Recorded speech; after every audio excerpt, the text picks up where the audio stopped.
Hello, welcome to episode number 145 of Decentralized Revolution. Of course, it's the Mises Caucus podcast. Co-host Nate Thurston back from vacation. Nice to have you back. And a very special guest. I've heard about you some recently and then booked you a couple of days ago. And then there's been a little bit of news on Twitter about the subject that you're an expert on, which is Javier Milei. Tell us who you are, your connection to the liberty movement, and then how you got interested in Milei to the point of writing about him and knowing a lot about him. Because I know a lot of us libertarians are like, oh, cool news, but we haven't had a chance to do like a lot of, in-depth research. And then there's also the language barrier. So tell us who you are, and then we'll get into what we're here to talk about tonight. Yeah, I'm Skot Sheller. I'm a free stater in the free state of New Hampshire. And I got interested in Argentina broadly about 12 years ago, 13 years ago. And when I met my wife in 2015, it just hyperdrived it because I just was so interested in the country. And around 2018 is when I started to follow this new character in Argentina that I found so intriguing, and that was Javier Milei. And he was just such a dynamic force and so entertaining, and this led me to follow him very closely, and his political career, and just to see it actually succeed was just incredible. It's like if Ron Paul got elected in 2012 or something. That's the sort of the feeling I got with Javier Milei, because he was this fringe guy. He was this fringe person. And then nobody expected him to be president, but he really is incredible at getting attention, at publicity, at communication. And he was the right time at the right guy at the right time. So I basically just fell in love with the country, and I found him just so inspiring and interesting throughout his political career. And one thing that I think you didn't mention here on the feed that we were talking about right before is that your wife her family's from Argentina, or she is. So that's the hyper connection for you.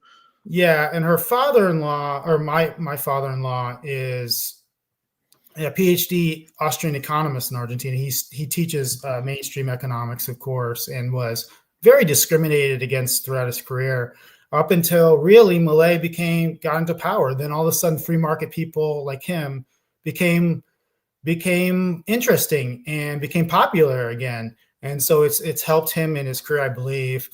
And he's moved up in the government there. And he knew Milei back in 2014. So they had knew each other before anybody knew Milei. So tell me, set the scene for people, kind of the context that Argentina comes from. Like, we know, like some people may know Juan Perón and, all that. So like the context of Trump Trump is kind of unique in America because of, the several presidents before him are very much alike in a lot of different ways. And so he's very different. But it almost sounds like not only the personality wise from Milei, but policy wise are both like a big break in terms of context and what's been going on in Argentina the last 50 or 60 years. Right. Well, since Juan Perón took power in Argentina, we reverse it a little bit, was a rich country. In fact, there's a saying, as rich as an Argentinian. By the turn of the 20th century, it was considered the richest country in the world, or right in the top five, right up there with the United States and the richest countries in Europe. And if you go to Buenos Aires, it's an extremely beautiful city, extremely wonderful architecture that reminds you of Britain and Paris, and it's really phenomenal. But if you notice, it's all over 100 years old. So if you went there 100 years ago, you were like, wow, this place is amazing. And it was similar to the United States, where they had a tremendous amount of immigration from Europe, and natural resource wise, it has everything: farmland, coast, tourism, extreme levels of natural resources as far as mining, and it goes on and on and on. And the people are intelligent, smart, hardworking. It had everything you would ever want to be a prosperous country. Very navigatable rivers, for example. But for the last 80 years have been dominated by this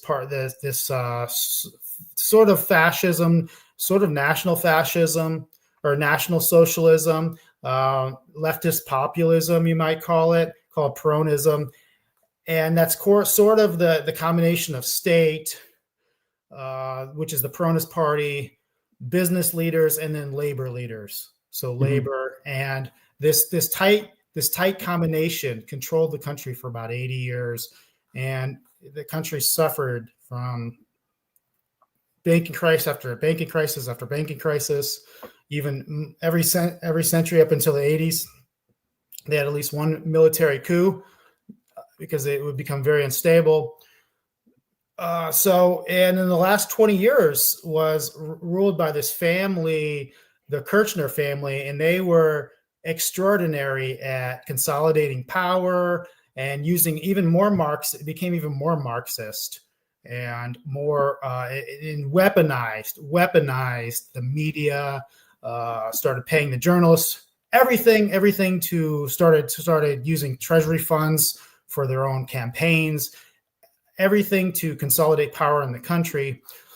And in the process, they made the country almost as bad as Venezuela as far as economic freedom when the Cristina Kirchner was in power. So in 2023, the economy really took a massive nosedive. They had 200% inflation. They had put on price control, so there's shortages on everything. There seemed to be absolutely no hope for the country. They weren't solving anything. It was actually getting worse and worse and worse, and would have continued to do so if Milei didn't become president. And in the meantime, there was a Milei who was only focused on the economy, only focused on the corrupt politicians, on the problems that everybody felt in the country. His opponents, if you follow the debates, and they acted like basically there was no financial crisis. Imagine you have a severe recession. You have 200% inflation, and they're like, oh, the unemployment rate is 6%. Yeah. And here's Milei. He's like, these corrupt criminals. And, we need to cut spending, and, incredible with symbology, with the chainsaw. He told you exactly what he was going to do. And people were like, you know what? This is not getting any better. And these people are acting like it's fine. They're acting like everything's going fine. And there's this guy, he's like, I know how to fix it. And, and everybody knew the government is corrupt. He called it corrupt. Everybody knew they hired thousands and thousands of people that didn't work at all. Everybody knew they gave subsidies to people to do nothing. And Milei was calling that out and saying, we need to fix it. I'm sorry, it's going to be hard, but we're going to need to fix it. And Milei had, why they refer to him as Trump is he's not a politician. He was an economist. He was a talking head on TV. And the reason why he was on TV was because he was so interesting. He was so fun and interesting. So he was a Rolling Stone rock band. He was, he was a brilliant communicator. Always fun. And he famously raffled off his salary when he got elected to Congress as a kind of a surprise upset win in 2021. So he was just this really, really dynamic, fun guy that was just totally different than the WEF stooges that they had as the people get poorer. And so Milei gave them hope. And it was actually the young people that loved Milei. Milei utilized social media, Instagram, X. He was really fun and interesting. He didn't hold back. And he's also a workaholic. Every night he'll be on the television. He still does that. Mm-hmm. So he was just a kind of a refreshing thing. And for these kids that got his message, it was like, we want Milei or we're out. And the reason he won, and you might recall that he lost in the first round of the election, which is some of the things that some of these people criticize and don't even realize. He lost in the first round of the election. He got to the runoff and won there. But these kids convinced their parents and their grandparents to vote for Milei. Yeah. And that's how he won. These kids that heard his message, heard him on social media, really liked him. He grew up this huge grassroots army called Gordos, which means fatzos. That's what their opponents would call them. They're the Gordos, these 500 people that are on Twitter all day just tweeting, and that was his army. And they really, it was like sort of like the Ron Paul movement, but with the internet, with somebody that is even a better messenger than Paul. Somebody younger, I mean, really, I think of it like a Trump or something type of messenger, and a genius economist, and it all cultivated with the economy crashing and allowed him to get elected. Yeah, so speaking of that right there, I wanted to ask a little bit more because we are going to be talking about some of the critiques that we've heard of Milei. One really big one on X today that I know we might go through some. And so I think before we get into that, it's important to accurately set the stage for the situation that Milei came into when he became the president, and just how absolutely horrible that situation was. And then we'll talk about some of the things he's done to at least slow that down, if not turn it around. Oh yeah, it was a complete disaster. And after he won, there was like that grace period. His opponents did everything to even make it worse. So they were like, let's wreck the economy, let's make it worse and worse. They had a 5% of GDP budget deficit as he took office. The central bank had this Ponzi scheme going where they were doubling the money supply every month. Every month they were doubling the money supply, and it was getting worse and worse because basically they almost acted like the Treasury, the central bank, where they were selling these peso denominated debt, and basically since inflation kept increasing, they had to double every month the interest to make this debt viable. And doing that, they were doubling the money supply every month. Milei had to deal with that. That's why inflation, the time of Milei got elected, was 1% a day, which is 3,700% a year. It was accelerating rapidly as Milei took office. He entered with like a record low amount of reserves, which we as Americans don't realize how important foreign reserves are. But they had a negative $12 billion in foreign reserves. So they owed more reserves than they actually had. Obviously, the economy was in a severe recession. There was price controls on everything. There were shortages. The social dynamic in the country was a disaster. My mother-in-law actually moved with me during that time. That's how bad it was. And she moved to the United States. That's how bad it was. Mm-hmm. I'm just gonna get some water. Yeah. Take your time there. Nate, did you have another? Yeah. So yes. It was a disaster socially. It was a disaster economically. It was getting worse. We were on the verge of Venezuela type hyperinflation because that whole Elix thing, that whole bond thing, where the central bank was doing the bonds, and they were printing the money, obviously, for the interest and the bonds. That they're not really bonds, but let's think of them that way. Those were about to blow up, and basically, what was going to happen is people were going to quit buying them, rolling them over.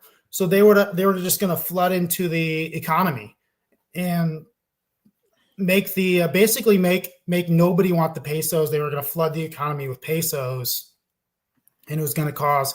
It was already at 200% inflation. It was going to cause Venezuela type inflation, and they would have had like 90% poverty.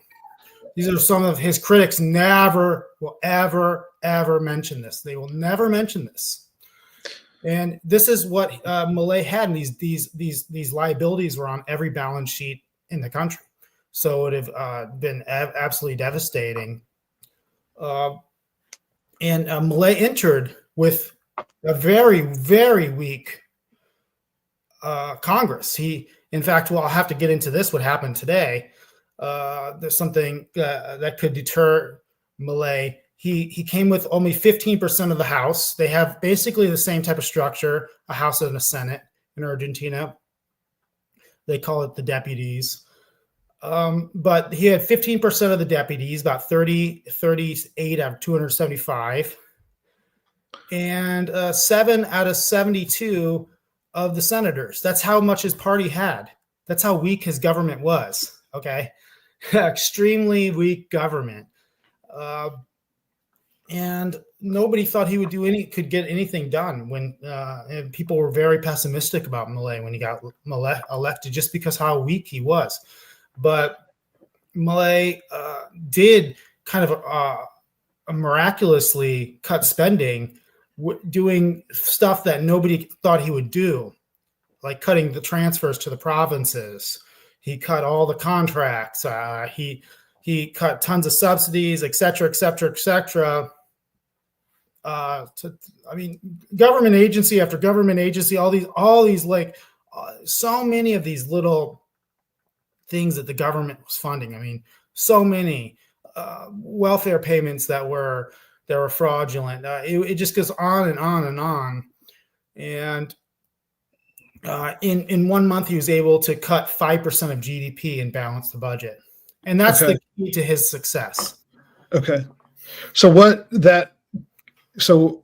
how much of the budget itself was cut? So like, what was the rate of, you said he balanced the budget. How far out of balance was it? The amount of government spending decreased by 30%.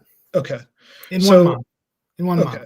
And how was he able to do that with such low numbers in his own party in the equivalent of Congress? Well, he used a lot of these things by the opposing government. Basically had power for 80 years, and a lot of the stuff that they created was by decree, because they could do it by decree. And so Milei was like, and the previous government increased the power of the decrees, basically. Because she was so like powerful that she's like, I don't care. I do what I want, and I'm going to make myself more powerful. Well, Milei's like, I'll take it. Right. And he, and the first day he cut the amount of ministries in half. He cut it from 18 to 9. I believe it's 8 now.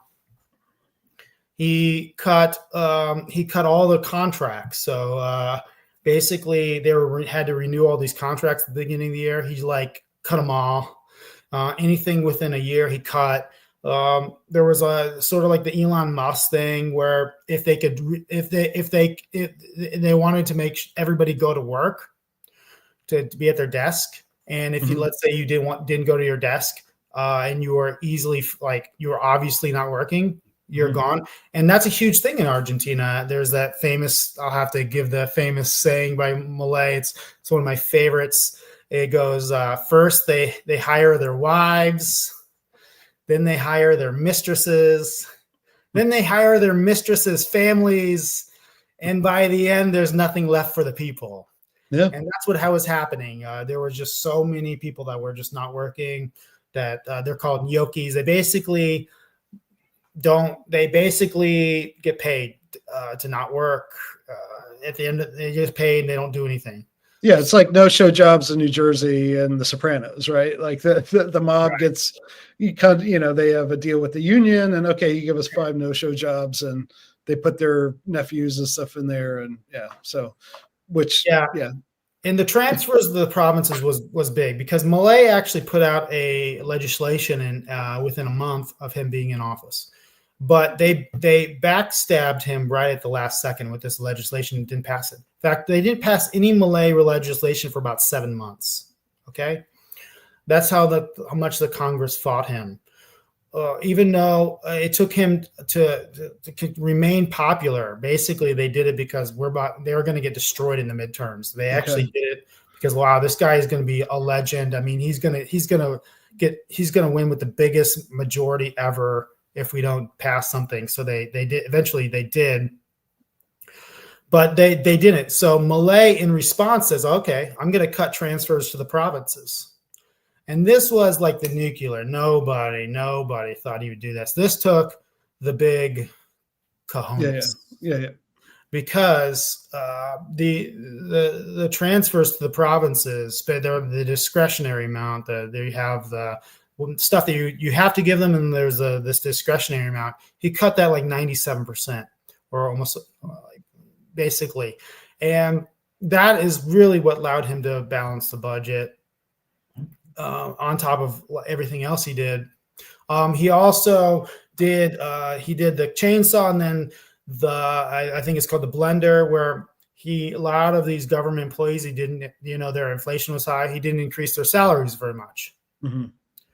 So inflation kind of took care of them. So he really used that to cut spending. He really didn't hit a lot of he actually increased some of the social benefits to like mothers, mothers that were on assistance, stuff like that. And there's a few things he did that made welfare more efficient. They basically had these people that were intermediaries to welfare, and you had to sign off. They had to sign off on all the welfare. Well, they turned out to be to get welfare, you had to go to them essentially, and they were extremely corrupt.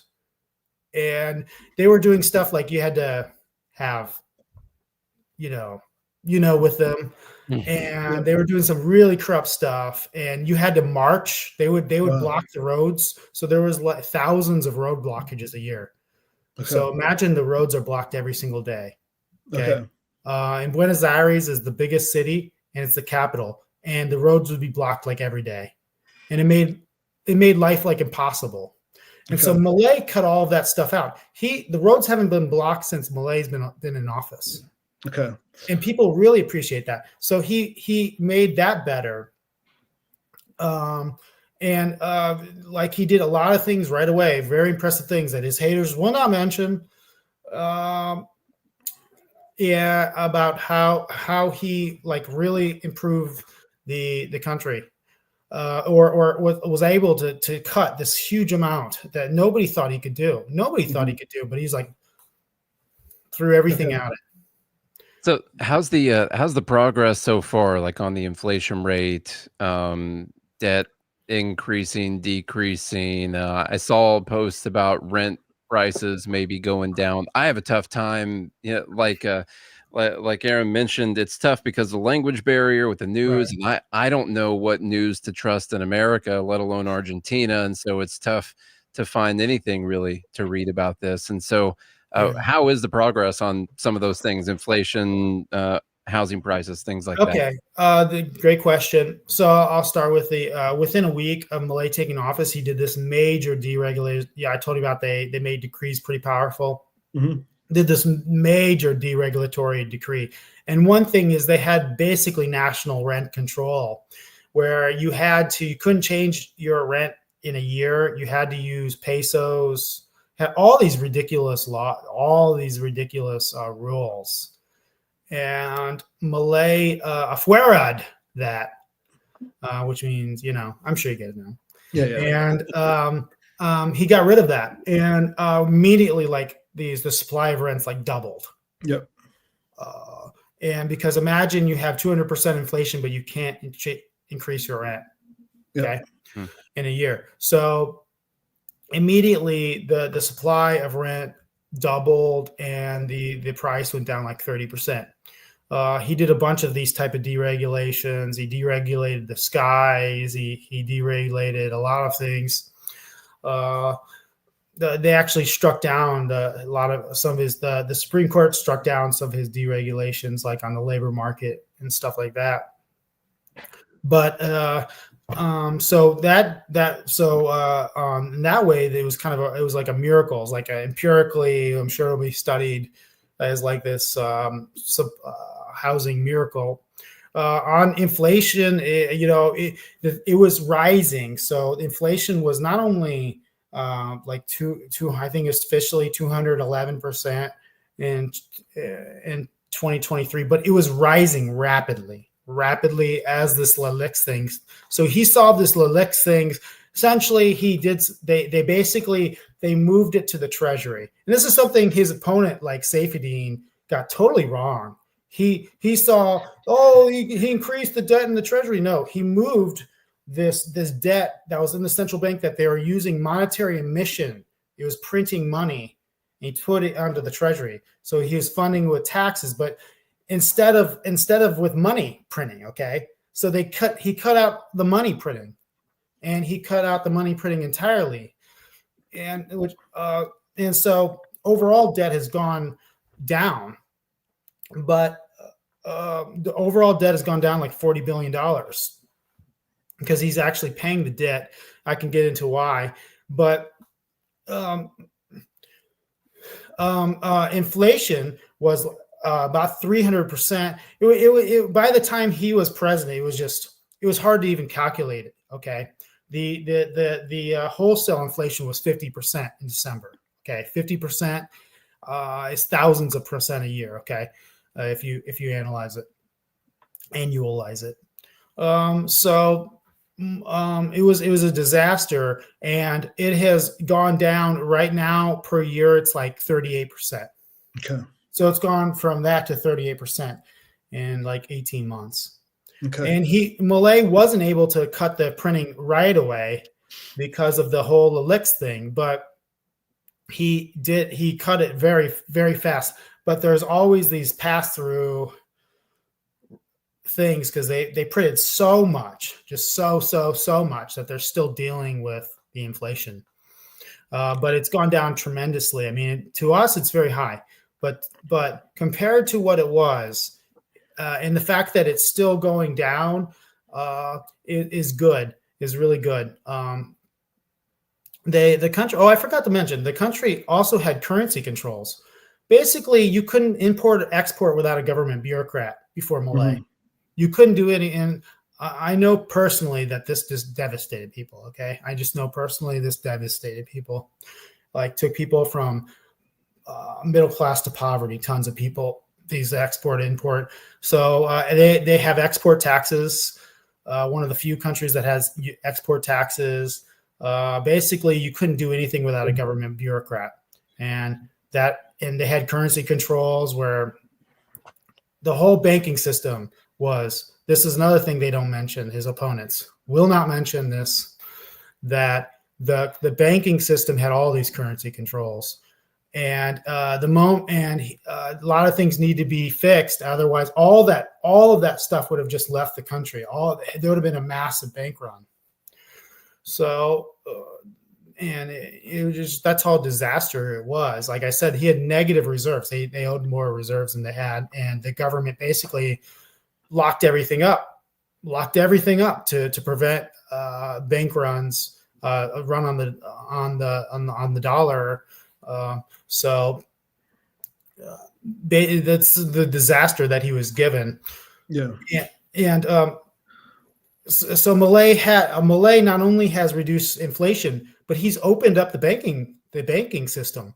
The currency controls, besides one thing, pretty much has all been taken off. Yep. And they actually have a floating peso now with the dollar. Okay. We have a floating peso within bands. And his opponents were all like, he's got the currency controls on, and now he doesn't. And they still are like, I hate Milei. Right. So, so let's get into Saifedean Ammous, who author of the Bitcoin Standard, someone that a lot of people in the libertarian and Bitcoin worlds respect, and I'm one of those people. Just published something today on his Twitter X thing, and there's a lot of stuff in there. And I think, Nate, you've kind of gone through that and organized some of that. And then Scott, you later at some point earlier today just posted like a quick sort of 10-point sort of rebuttal of some of the stuff. But why don't we go through, Nate, and just you can ask and kind of play devil's advocate to allow Scott a chance to more fully kind of respond to some of that stuff. And in advance, if we get anything wrong of Saifedean's or anyone else's position, let us know. We can have somebody else on. Like, we're not trying to just like, we're not getting, I haven't got my Bitcoin transfer from Argentina or anything like that yet. So we're unbiased. We just want to find out what's going on. So go ahead, Nate. Yeah. So some of the main things in here, it was a long post. So you got to spend a lot of time reading this post here from Saifedean, but he basically says that he reneged on a lot of his campaign promises. Some of the things he lists out are he promised to shut down the central bank. He promised to stop printing money. Saifedean claims he's still printing money.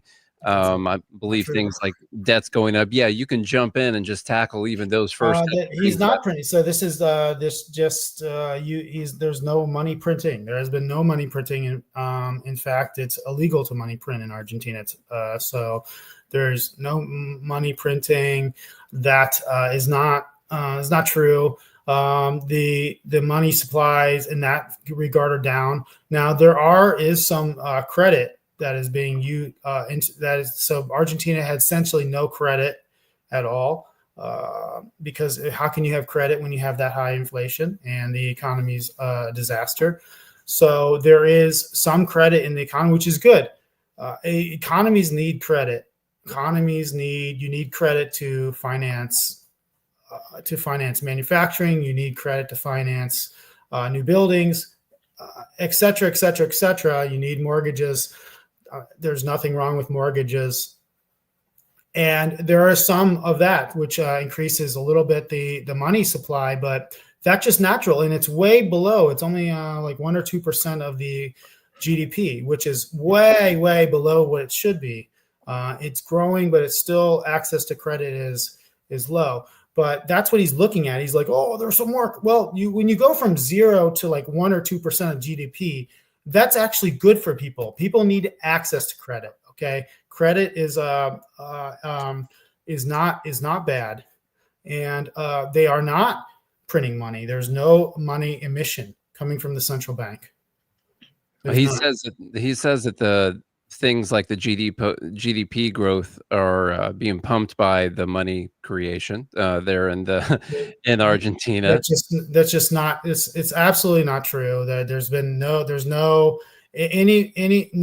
no reliable person that actually looks at Argentina's economy and says that there's any money emission from the central bank. There just is none.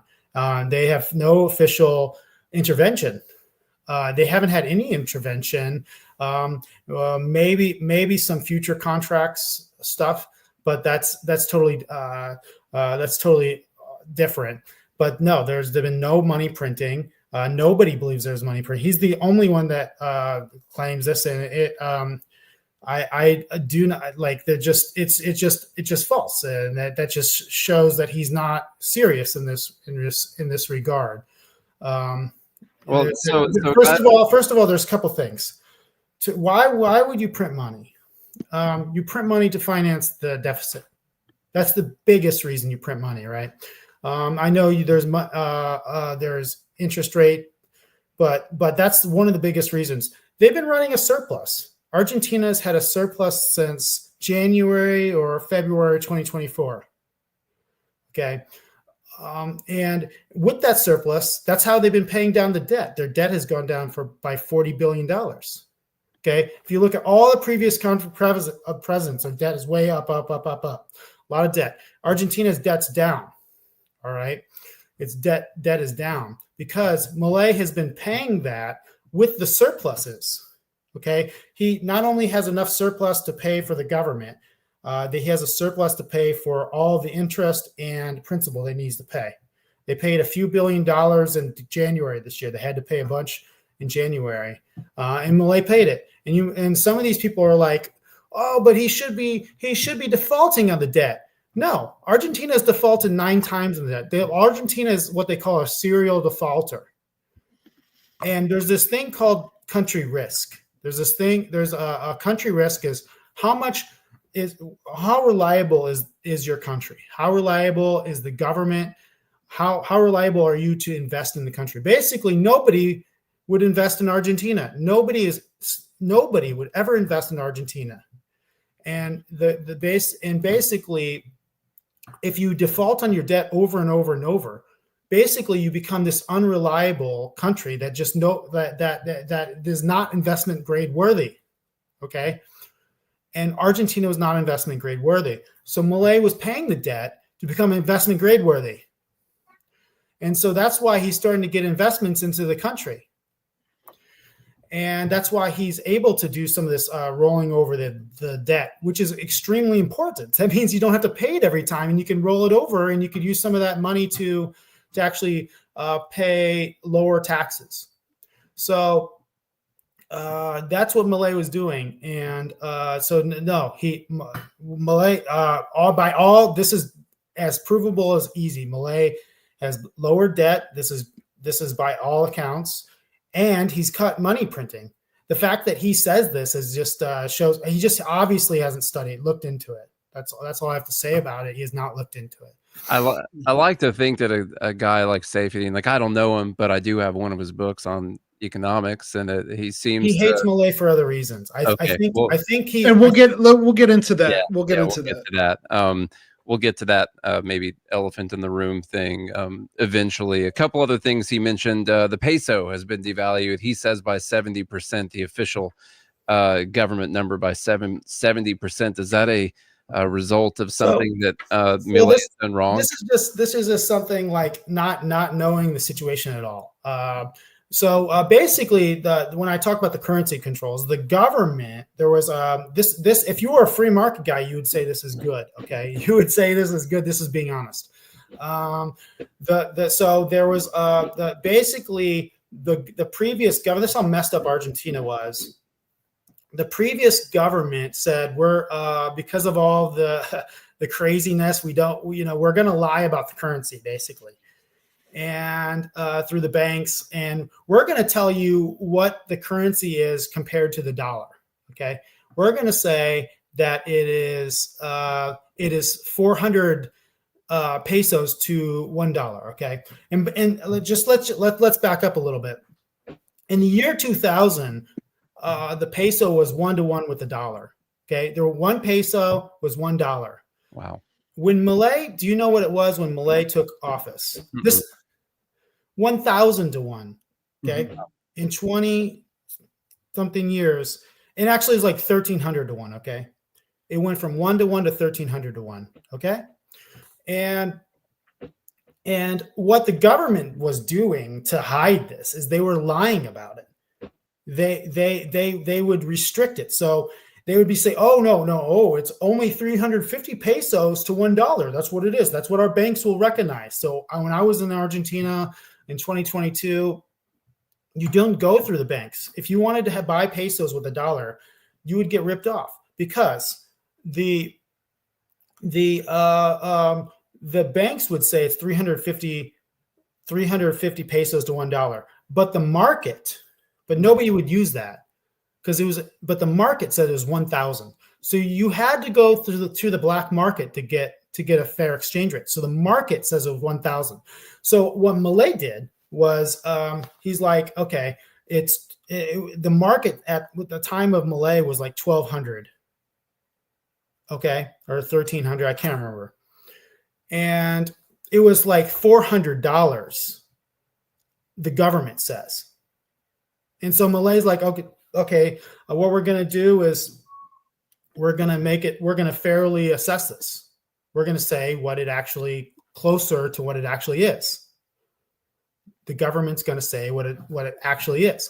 So did he really devalue it? So basically, and this is causing huge distortions in the economy. So because if you want to buy pesos with the dollars, it's a huge ripoff. Okay, you're getting half the value, less than half the value. But let's say you want to buy dollars with pesos, it's a huge discount. So basically, the government was like they reduced the amount of people that could buy dollars through the banking system. Only a few people could.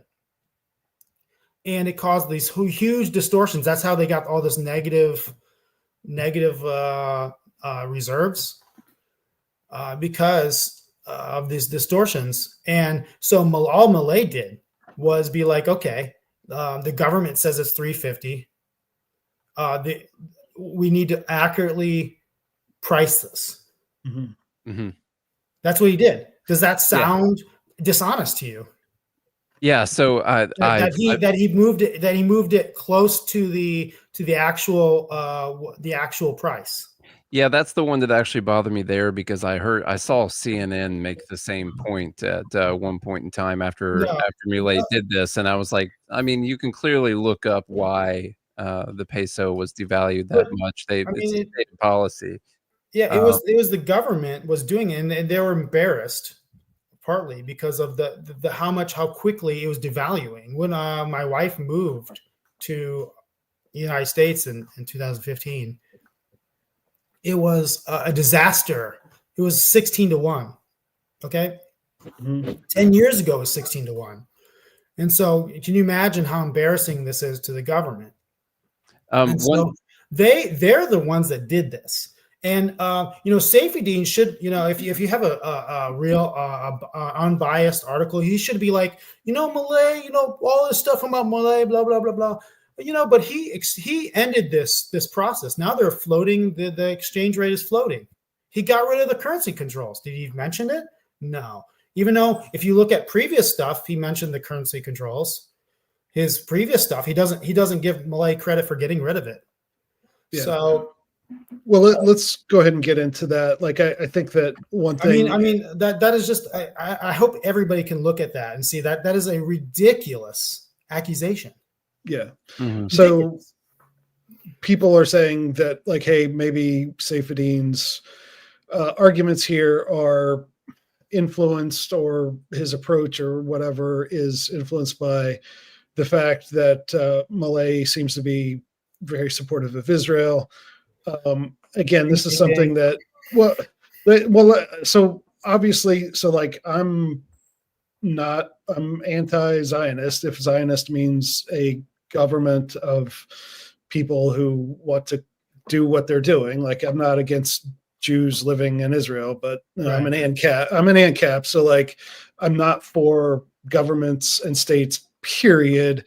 But like what's going on in Israel and Palestine right now is particularly bad. And a lot of libertarians are rightly upset about this. There are also other people who maybe are more on the Israeli side of things. So unfortunately, we've seen, Walter Block kind of get, the situation there. Google right. that if you don't know. But so I have heard a lot of libertarians over the last several months, and not just in the last several hours, be like, you bring up Milei. Oh, Milei is great. Oh yeah, but he's a Zionist. So like, let's first describe what his position on these things actually is, and then we can discuss to what degree that matters. Okay. First of all, on foreign policy, Milei is quite libertarian. Yes, he didn't like the Russian invasion, but given that he went to the peace summit in June of 2024 and gave a remarkably Ron Paulian speech where he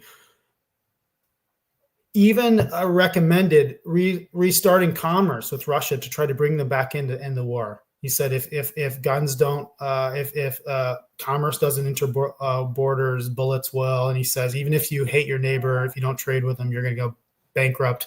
And how is that not true in Europe? So he knew it was true. So he's actually quite libertarian. He basically has said that he wants Argentina to be there in South America, and he says we have no conflicts at our borders. We're thousands of miles away from any conflicts. Of course, he uses kilometers, and we can just sit here and we can actually negotiate, try to stop wars and negotiate wars down. He has said this. This is what he envisions Argentina, and basically Argentina has been this way.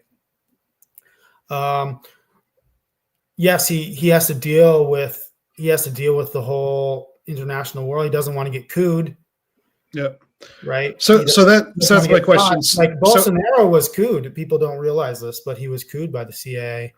So not cooed, but they basically caused Lula to win the election. But on Israel specifically, he has diplomatic solidarity with him. He's not given a dime to Israel. So wouldn't we rather have that?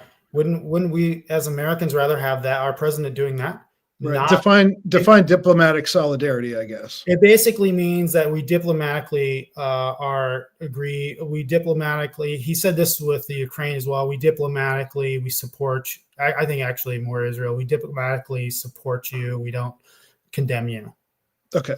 So, and everyone knows diplomacy, side note, all this stuff with the Putin meeting in Alaska. It's like, oh, Trump was nice to Putin. I'm like, that's literally what diplomacy is being nice to people that you might not like or have a beef with. You flatter, you do all this to get your point across. Yeah. And Milei really wants the war to end. And we'll talk to Zelensky. Everybody's like, oh, he likes Zelensky. Let's Zelensky.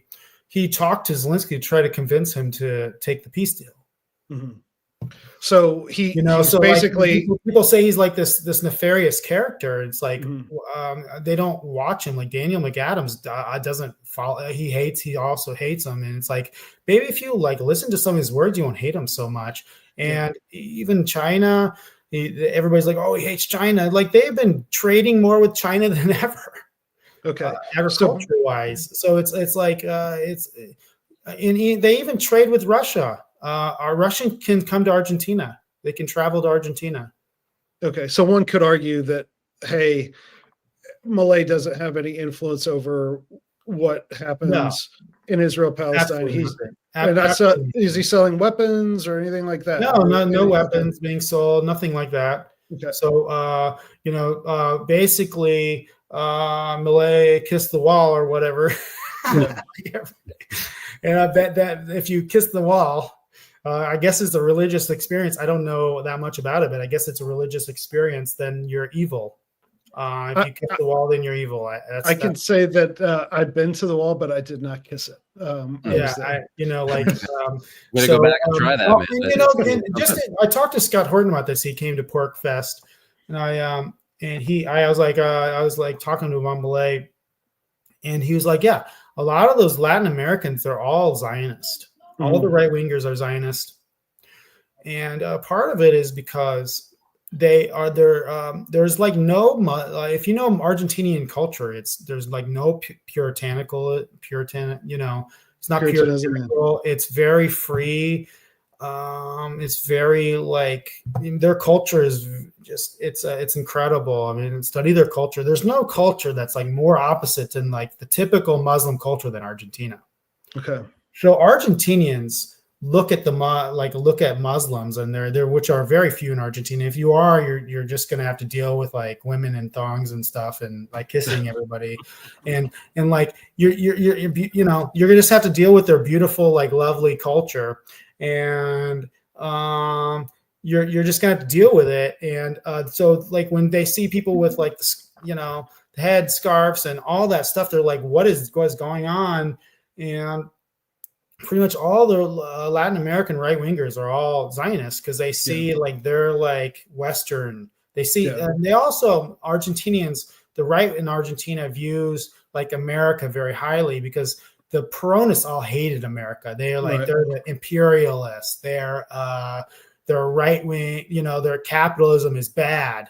Capitalism was bad in Argentina. It was really bad in Argentina, and so the left wing. The right wing was always likes America. They're like the symbol of freedom, Right. you know.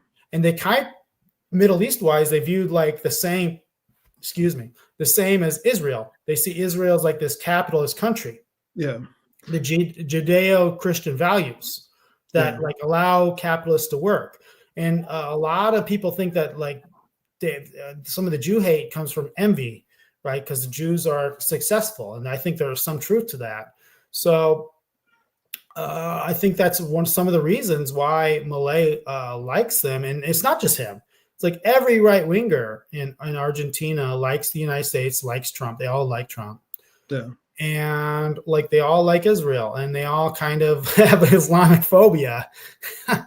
And so that's just how it is. And it you can ask, I was talking to Scott Horton. He's like, yeah, like that's just how it is in a lot of these countries. And it's just how it is. Yeah, that's why I think we mentioned this a couple of weeks ago when Kyle Anselm was on. Is like, unfortunately, in this country, there's the sort of the faulty, in my view, as a Christian, the faulty view of what the Bible has to say Christian about Zionism.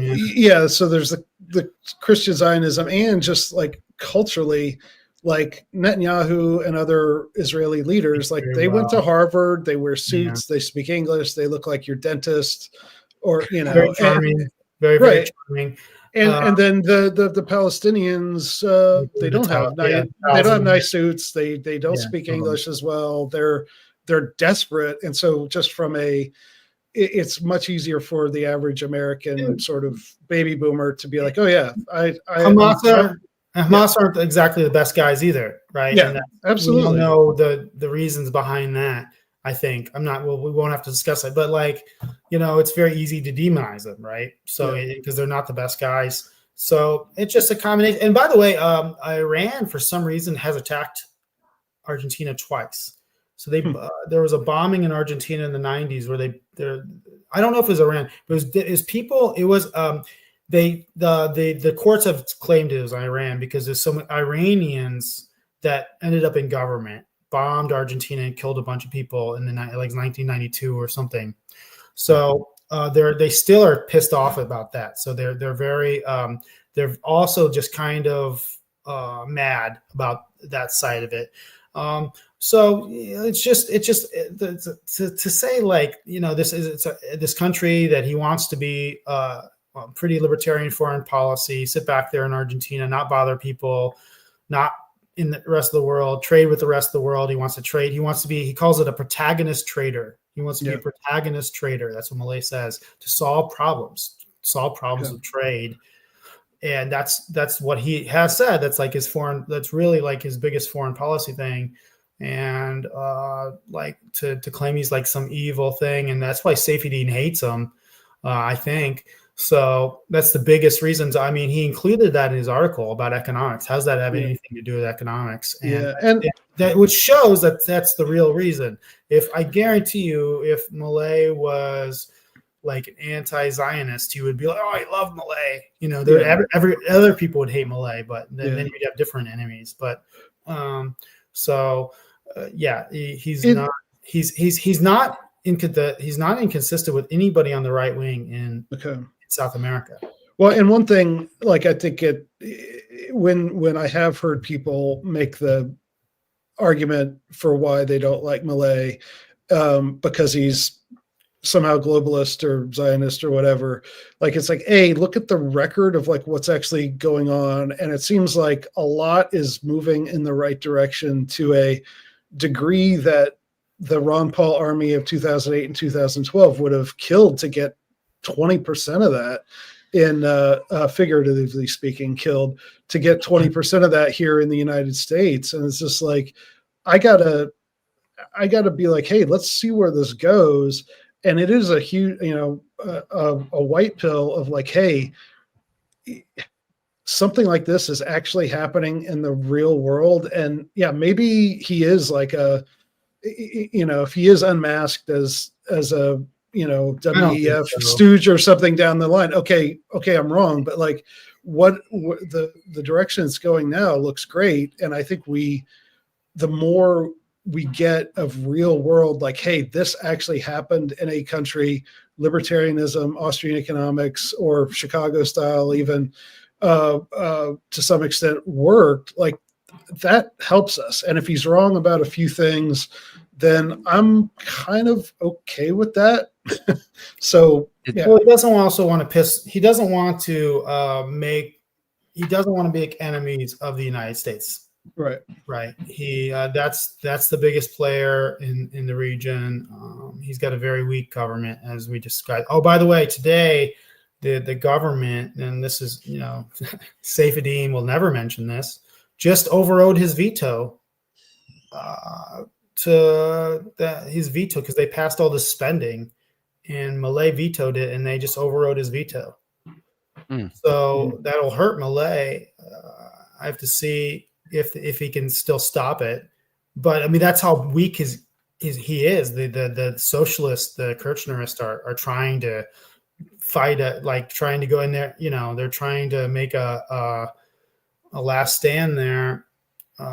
So that's how weak his government is. Okay. So, his opponents like Safedine will never mention that ever. So, and why? Oh, yes, his campaign promises. He literally lost in the first round. He literally lost. He had like I said, 10 and 15% of the Congress was his party. I think what's really important for all the libertarians to think about, especially if you're really critical of Milei, even if you're critical of the economics, that you don't care about the Zionism or whatever, is how close Argentina actually was to just a full collapse that they were not able to come back from. Like it was almost theirs. It's one thing for us. It's one thing for us to sit here and talk about like what our perfect form of government, some of us that's no government, but what our perfect form of economics is or whatever. And it's another thing to implement that in a country that's in the shape of America. And it's another thing to implement that to turn around the near collapse of a major country in the world. Like it's not gonna be perfect in that scenario. And right. It's ridiculous, I think, for us to look at a guy like what he has been able to do and pick out a few things, which, by the way, how long has he been in office? I don't know. What's it? About a year and a half. I'll tell you it's all done yet in a year and a half. Wow. Right. I'll tell a little quick anecdote about this. Argentina was such a mess that my mother-in-law moved in with me. It was such a horrible mess. And by the way, the crime, I have the most horrific stories about crime there. Okay. That I will not even discuss. Okay. Some just horrific stuff. That's how bad the crime was. And so she moved in with me. And the beautiful story is she was with us for about 8 months, and then the economy started to stabilize and she moved back to Argentina. Can you think about that? It was so bad. Like, isn't that like it became livable again? Okay. Mm-hmm. It's, I could get into it. It's expensive right now. And there are Milei has some risks going forward. Especially he wasn't able to dollarize like he wanted to. I can get into that if you want, but he wasn't able to do that because he was so weak, and so he had to roll with the peso. He's doing currency competition, but he had to roll with the peso because he just couldn't do what he wanted to do. So. And that is his biggest let me say that's the biggest threat he has going forward. Mm-hmm. But I mean, like overall, it's stabilized the country a lot, and there's actually light at the end of the tunnel for people. That's good. Before we give you a chance to tell people about what you may be working on or get any plugs in that you want to get, my sort of final, I guess, question for now, and we'll have you back on in a while to see where things go. But like as a libertarian, is there, what, if anything, is there that you would have a critique of Milei that maybe he hasn't pushed hard enough on, or that he got wrong? Like any disappointments or critiques that you have personally? I think he obviously made a mistake with the Libra thing. I don't think that the Libra coin thing. Looking into it, I don't think that. I think he might have been. I think he's a little naive with that, and the Libra coin thing. I think he was naive. I know what he explained what he was trying to do, and I think it was kind of a noble effort. But I'm sure he would admit that was a mistake, but I don't think he was trying to basically replicate capital markets in Argentina because they don't have any, so they could raise money for entrepreneurs and stuff. That's what he was trying to do. And the guys basically scammed him. So that's one thing. But that's like a gamble. So it's a gambling situation anyways. That stuff. That's a mistake. Is not that big of a deal. The Argentinians don't really care. The other one that I wish he would have done, I don't blame him for not doing it, but I wish he would have done is I wish he could have dollarized the way he was when, and people are like, oh, he's dollarization. Well, when you have, the dollar is way better than the peso. Okay. The pesos had 80 years of high inflation. So, but that would have entailed him doing some very radical things, and he didn't have the political support to do it. But it would have been really cool if he did, and then he wouldn't have the risk factors that he has. So essentially, he would have had to quit issuing pesos, and all government liabilities would have had to been converted to dollars. But that would have been basically like selling, and that includes loans, deposits, contracts, everything in dollars and the problem was that they were at rock bottom prices. So the loans, everything was at, so if you're going to convert them to dollars, you essentially buy them with dollars, and you would have to buy them at like rock bottom prices because everything was disaster in Argentina, and they would have basically thrown him out, put him in prison for that. Yeah. So not dollarizing has made it much more hard for him. But that's something that was more of a political constraint than anything, right? Because he is so weak. Trying to think. Yeah, I don't like there has been some you can argue he's built up the military a little bit, but the military was so destroyed, and that was just when he coalitioned with the right, he had to make some of the, he had to sort of take some of their things to coalition with them. So he's I actually I'm not a huge problem. He's bought some like F-15s and stuff like that. They are going after they have like a narco state, sort of like in Colombia or some of these other countries. In Rosario, I've been to Rosario, by the way, and it's Messi's hometown. And yeah, where does Lionel Messi? Has he taken a position on I think Milei? he likes Milei. Okay. I think so. Messi's not super political. Okay. Messi's a great guy from Rosario, or a great human being from Rosario, but they hated all the soccer people hated the Kirchnerists. They're all corrupt criminals. They always wanted to rob them anyways. So the fact that they have a government that doesn't hate rich people or people that make money, a lot of them like the famous goalie that saved the World Cup in 2022 likes Milei.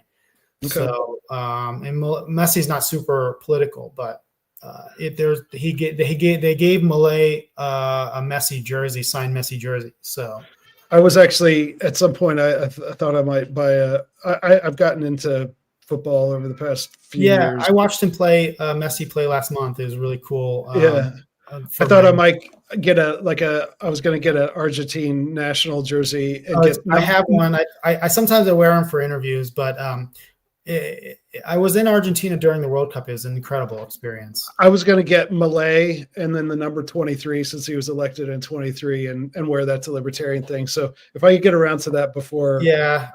Yeah, But yeah. Sometimes I feel like trolling some of the libertarians like Daniel McAdams, who I don't hate or anything. He very much annoys me sometimes to extreme degree. He's very dogmatic and stuff sometimes, especially about Milei. So I was hoping I was going to maybe go to the Ron Paul thing and wear some Milei stuff with him there and maybe get him to talk to me about it because he won't respond to me on X. But I don't hate him or anything, and I love Ron Paul. okay. Those are the two. Like, so he's going after the good drug traffickers, but they really are nasty. So. It's sort of it's actually reduced crime in Rosario, which is a high crime city, like 70, reduced it like way much. Yeah, the amount of murders and stuff has gone way down. So, well, ultimately, this is a good problem for a libertarian to have, to actually govern in the real world and actually do things. If you're driving the bus of state and trying to not have it crash off the cliff, you're going to have to do some things that in a pure ANCAP world we wouldn't want to have to do. Yeah. And so I think we should still hold people like Milei to a high standard, but to expect him to have 100% pure hands from a Rothbardian perspective is... Yeah, if the libertarian gets elected. Can I mention one more thing before we go? Milei is trying to decentralize the country. Yeah, so he's actually trying to create more of a federalist system in Argentina, which it's not. It's not a federalist system. It's very powered by the central government. So that's one of his big attempts. In addition to all the other things, the monetary reform and everything else he's doing. So he wants to take a power away from Buenos Aires and give it to the provinces. I actually we have to wrap it up. I have 2 15-month-old boys whose bedtime is like right now. So we have kind of a hard stop, which I hate. But I hear them chiming in the back. I was going to say, I don't know if you can hear that or not, but my wife is long suffering. And so Scott, take the opportunity to plug anything you want, tell people how they can get in touch with you or follow what you're doing before we say goodnight. So I write for AIER. I've written a few articles, got a new one I'm writing now. I'm on X as Banger Shell 11, and I basically kind of do breaking news stuff that I find that is missing about Milei, or if I see something that's really important, I retweet it. Sometimes I go after I'll comment like on Safedine or on like stuff that's going on in Argentina. I do that quite often. Pretty much I talk about the New Hampshire Free State Project in Argentina, kind of my focus right now. So I've been retweeted by Elon Musk recently and Milei over 40 times. So congrats. Yeah, that's cool. And so so you can follow my account, Banger Shell 11, and then my next article I'm really excited about. So check that one out. Send me a link to that, and I'll keep people updated on your stuff in a newsletter I'll send out. And I'm also the Shell in New Hampshire, the Libertarian Community Center, is one of the founders, and I'm in New Hampshire too. So come visit PorcFest. Come visit us. Okay. I appreciate you guys. And again, sorry that I've got the situation I've got, but that's why I'm doing the Liberty thing for my boys. So God bless. Thanks, Scott, for coming on. I'm glad you were able to make it, and we'll be in touch. Okay. Thanks. Guys.